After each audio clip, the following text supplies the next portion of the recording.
ना, अभी सर्वे अगर तिलवाड़ा सही होता है, तिलवाड़ा तो यहाँ से ले लें, हमें कोई दिक्कत नहीं, आपने लिख दिया ना इसमें? हाँ, इसमें लिख लिया। ठीक है, मैं भिजवा देता हूँ। तो हमें कोई दिक्कत नहीं। साहब ये देखो सामने जो बात है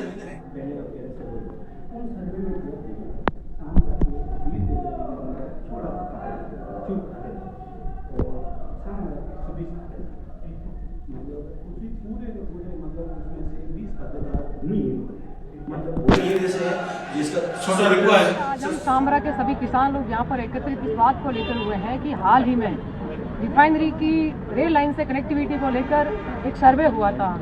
जो सर्वे इस प्रकार से हुआ था कि वो जो रेल लाइन निकलेगी वो सारी की सारी किसानों के खेतों से होकर गुजरेगी, जबकि रेलवे बोर्ड के पास में इनकी खुद की पहले जब नमक का उत्पादन यहाँ पर होता था, कामरा रेलवे स्टेशन हुआ करता था, उसमें की रेल कनेक्टिविटी को लेकर रेलवे बोर्ड के पास खूब सारी जमीन अभी भी पड़ी है और वो आज भी रेलवे बोर्ड के पास में है।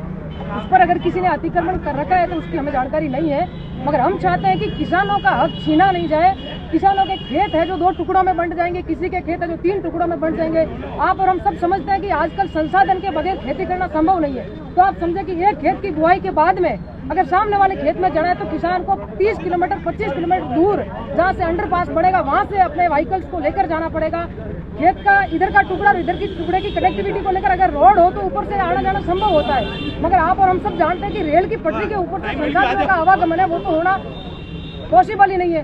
तो हम सब लोगों की मांग ये है कि हम विकास के पक्ष में है, विकास होना चाहिए, मगर विकास के साथ साथ में अगर विनाश अधिक हो तो फिर वो विकास भी हमें स्वीकार नहीं है। किसान हमेशा भारत सरकार के और देश के विकास के हित में रहा है। जो आमजन के हित में जो फैसले आए उनका किसानों ने दिल खोलकर स्वागत किया है, मगर किसान विरोधी अगर कोई फैसला आएगा तो किसान जाएगा कहाँ से? अब देश चलता किससे? अब आम जनता चलती किससे? किसानों ने जिस दिन अपनी खेती ठप कर दी उस दिन ना आप रहेंगे, ना हम रहेंगे और ना ये देश बचेगा। तो किसान चुप है और आज अपनी आवाज को उठाने के लिए मजबूरन किसानों को यहाँ पे आना पड़ रहा है, क्योंकि इनकी तो आजीविका ही खेती पर निर्भर है। जब रिफाइनरी का प्रोजेक्ट लगा था उस समय हमें इतनी खुशी हुई थी कि इतना बड़ा प्रोजेक्ट है, हम किस्मत वाले हैं कि हमारे गांव में लग रहा है, मगर रिफाइनरी की वजह से सामरा गांव को अगर आप लोग हकीकत बारीकी से देखोगे ना तो गांव को खोखला कर दिया। अभी स्थानीय विधायक भी रेल मंत्री से मिले थे, उनसे क्या कोई आपकी बातचीत हुई इसको लेकर?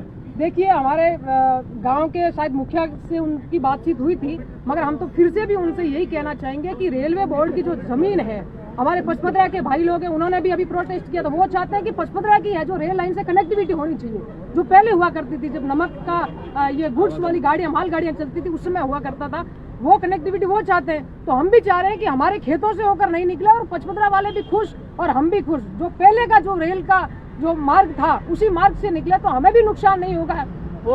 और पचपदरा जो गुलाब जी का कहा जाता है, जिन्होंने उस समय में वो रेल लाइन लाए थे, उनका भी मान और सम्मान और स्वाभिमान बचेगा। तो हम और पचपदरा के लोग, सभी लोग, यहाँ की जो लोकल जनता है वो सब चाहती है कि रेल लाइन है जो किसानों के खेतों का टुकड़ा नहीं करते हुए जो रेलवे बोर्ड के पास जमीन है वहीं से गुजरे, उसमें हम सब की खुशी, हम स्वागत करेंगे उसको।